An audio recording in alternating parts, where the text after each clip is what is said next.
Luis Enrique Camp Rosell, peruano nacido el 21 de julio de 1976, hijo de don Eugenio y doña Mari. Es exalumno de la promoción 92 del Colegio Peruano Chino Juan XXIII en Lima. Estudió odontología en la Universidad San Martín de Porres en Lima y tiene una maestría en salud pública en el King's College de la Universidad de Londres y diploma de posgrado en la Universidad Radboud en Holanda. Es teniente de infantería de reserva del Ejército del Perú. Es realizador de documentales e investigador histórico.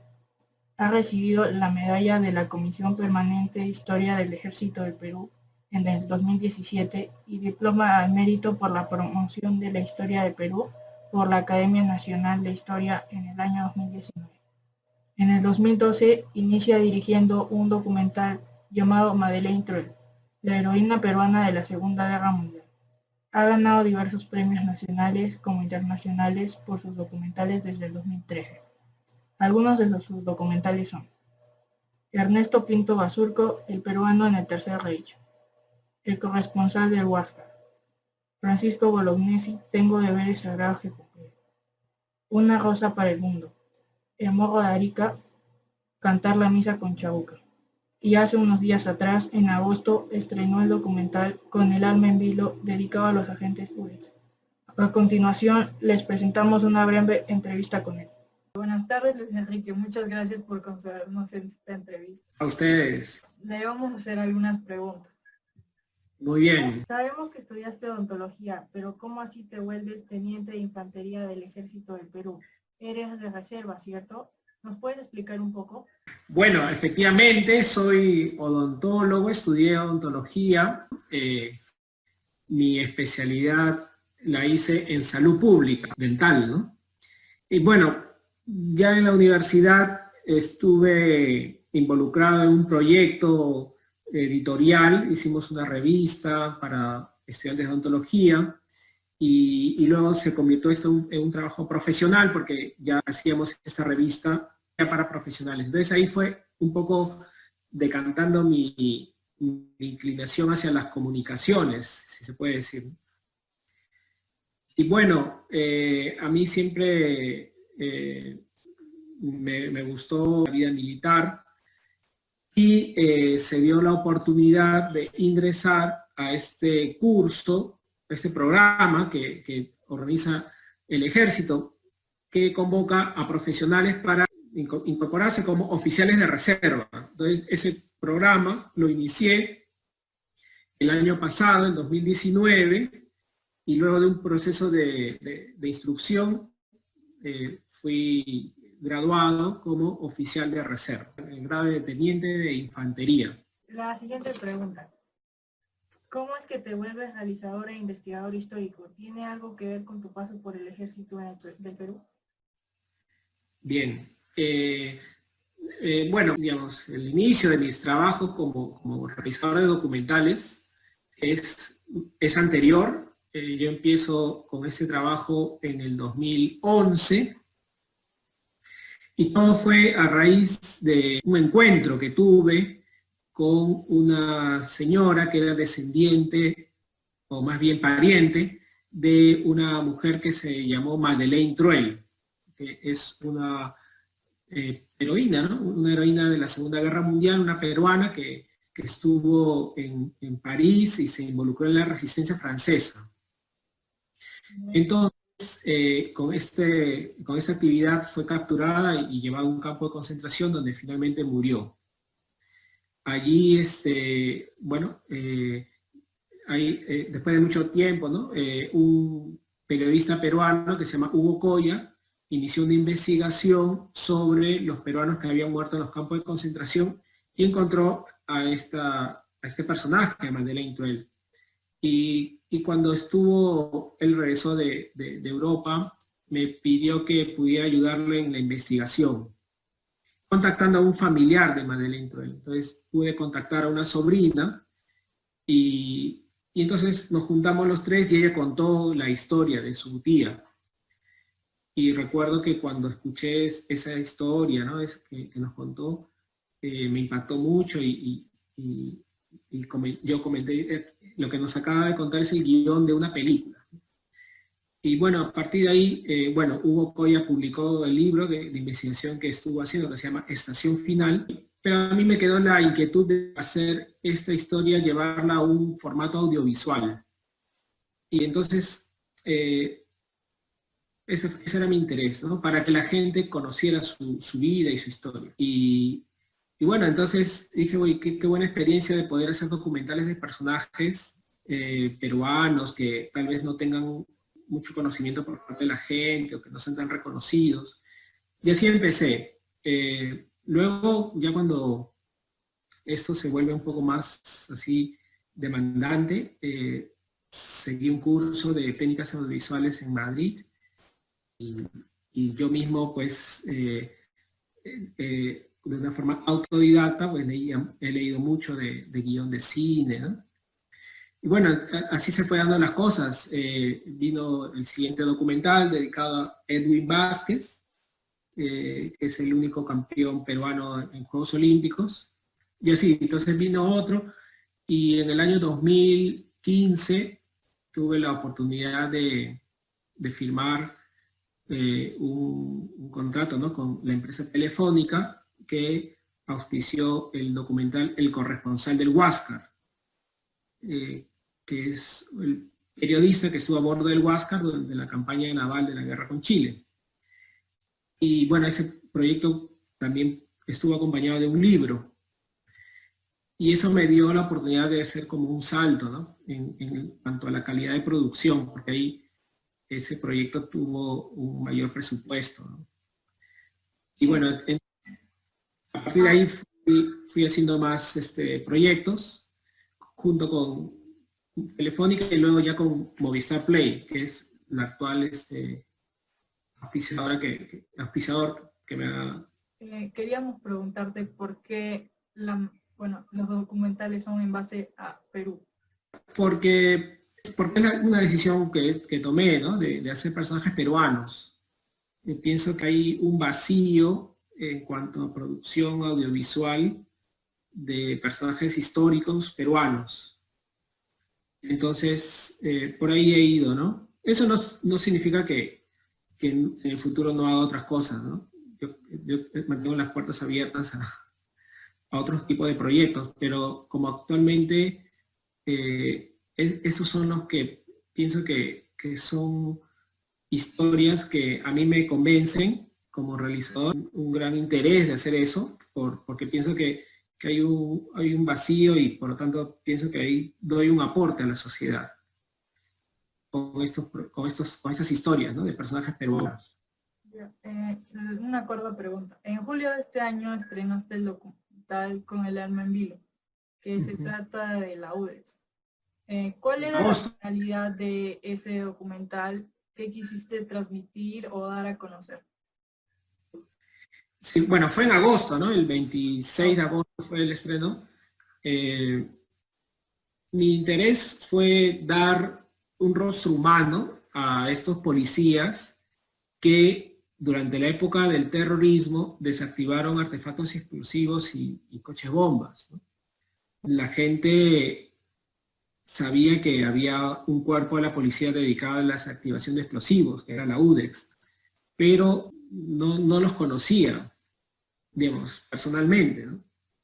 Porque ellos trabajaban de una forma oculta, ¿no? Oculta o anónima, ¿no? Porque estaban con sus trajes de protección y no daban declaraciones de prensa ni entrevistas, ¿no? Y además que durante la época del terrorismo más dura, hubo hasta 400 desactivaron explosivos, o sea, eran muchos, ¿no? Entonces mi interés fue dar a conocer a estas personas. En un documental es imposible presentar los 400, pero al menos un grupo de ellos, ¿no?, que de alguna forma puedan ser como representantes de todos, ¿no? No sé si ustedes han visto el documental, está en Movistar Play. Una parte en Movistar Play. Bueno, en el documental ahí se ven fotos, ¿no? Fotos de ellos. Entonces también ahí es como una suerte de homenaje también a todos ellos los que participaron, ¿no? Y por otro lado es conocer de su propio testimonio las cosas que ellos vivieron. O sea, no que alguien lo cuente, sino, digamos, alguien que no estuvo ahí. No, ellos mismos que estuvieron pueden tener esa oportunidad de contar sus memorias. Entonces eso fue la motivación, ¿no? Dar ese rostro humano a estos policías que actuaban de una forma así anónima y conocer de primera mano sus testimonios, ¿no? Es un poco como que en el futuro podamos conocer las historias de las enfermeras y los médicos que están actuando en la actual pandemia, ¿no? No los conocemos porque están bajo un de protección y no dan declaraciones así porque no hay mucho tiempo, ¿no? Porque están en pleno trabajo. Más o menos se puede entender como una comparación, ¿no? Una última pregunta. ¿Qué mensaje nos darías a nosotros los jóvenes que, si bien no hemos vivido en la época del terrorismo, hoy pasamos por momentos difíciles y complicados con esta pandemia de COVID, pero muchos aún no entienden la situación y siguen con su irresponsabilidad? Sí, bueno, yo creo que es muy importante que aquellos que no vivieron esos tiempos, porque son jóvenes, que se interesen y conozcan nuestra historia reciente en el país, ¿no? Así como estudiamos historias digamos, que sucedieron en el Perú en el siglo XIX, ¿no? O principios del siglo XX, es también importante saber lo que pasó en la última etapa del siglo XX, el fenómeno terrorista en el Perú, y saber qué pasó y cuáles fueron los orígenes y el daño que provocaron en la sociedad, ¿no? Yo pienso que es muy importante porque eso marcó la historia del Perú que vino después. Es una etapa de crisis que se vivió en el Perú, entonces es importante conocerla para no cometer los errores en el futuro, esos mismos errores, ¿no? Yo creo que ese es un consejo ¿sí? Que puedo yo dar, ¿no? Que se interesen por la historia del Perú. Así también podemos nosotros amar más a nuestro país, ¿no? Porque si no conocemos nuestra historia, no podemos saber de dónde venimos, ¿no? Es como en una familia, le preguntamos al papá, a la mamá, quiénes son nuestros abuelos, de dónde vinieron, porque así nos sentimos identificados, ¿no? con nuestra familia. Igual como peruanos, el fortalecer la identidad se logra pues conociendo la historia. Y bueno, con la última parte de tu pregunta sobre lo que estamos viviendo ahora, bueno, es una crisis que nos ha tocado vivir a todos de una forma más o menos fuerte, digamos, porque las víctimas de esta pandemia pues ha sido de una forma generalizada, ¿no? Y todos tenemos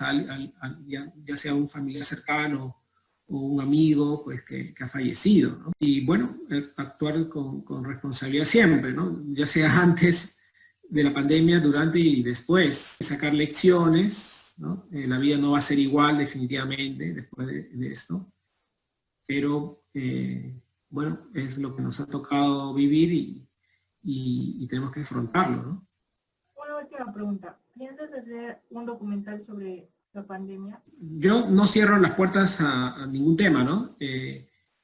Pero actualmente, o sea, digamos, de una forma próxima, no está en mis planes, porque ahora estoy trabajando otros proyectos que espero que puedan salir adelante.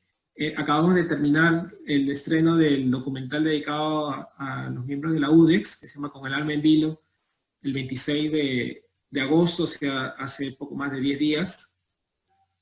Entonces estamos trabajando ya en lo que es la difusión, ¿no? Del documental para que el público lo pueda ver a través de la plataforma Movistar Play. Y bueno, ya después que termine esa etapa ya empezamos a hacer los proyectos que tenemos un poco avanzados. Y digamos, de una forma próxima no está planificado hacer uno dedicado a la pandemia, pero no tengo ninguna duda de que hay muchas historias muy dignas de contar sobre la pandemia en el Perú. Bueno, creo que eso sería todo, las preguntas, ¿no? Muchas Muy bien. gracias y que sigan los éxitos y ojalá tus documentales puedan estar, o sea, en televisión abierta. Gracias, Jimena. Sí, los anteriores han pasado en TV Perú. bueno, dedicado a la UDEX, estará un año en la plataforma Movistar Play y ya luego se podrá usar otras ventanas, ¿no?, de exhibición como la televisión. Definitivamente tiene que tener la voluntad de trabajar en esta unidad, porque ya, como dice nuestro lema, el primer error es el último. O sea, acá no puede haber dudas, no puede haber equivocaciones. Me dediqué a la desactivación de artefactos explosivos porque para mí fue el medio de poder enfrentar al terrorismo y la única vía para poder sacar a mi país de esa debacle que estábamos viviendo.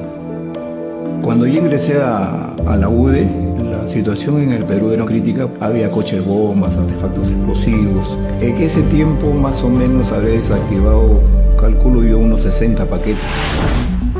400 kilos de ANFO dentro de un vehículo confinado. La explosión de ese artefacto explosivo, por más traje antibombas que yo tuviera, me hubiera costado la vida y quizás no hubieran encontrado muchos restos de mí, ¿no? Cuando uno se enfrentaba a las bombas o a los artefactos explosivos, uno como ser humano siente miedo. Tenemos que renunciar a tener miedo. No podemos darnos ese lujo de cualquier ser humano. En un día podía haber 100, 120 artefactos explosivos en los cuales casi el 95% desactivamos o los neutralizábamos.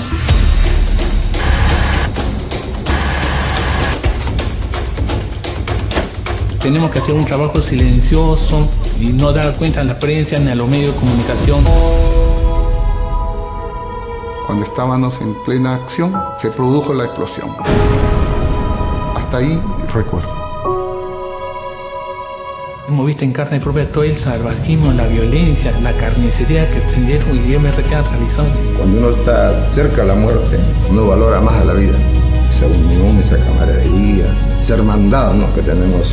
Siempre es satisfactorio encontrar a un viejo amigo activado. Si yo tuviera la oportunidad de elegir de ser nuevamente miembro de la unidad de desactivación de explosivos, sin dudarlo, un solo instante, volvería a vestirme de azul.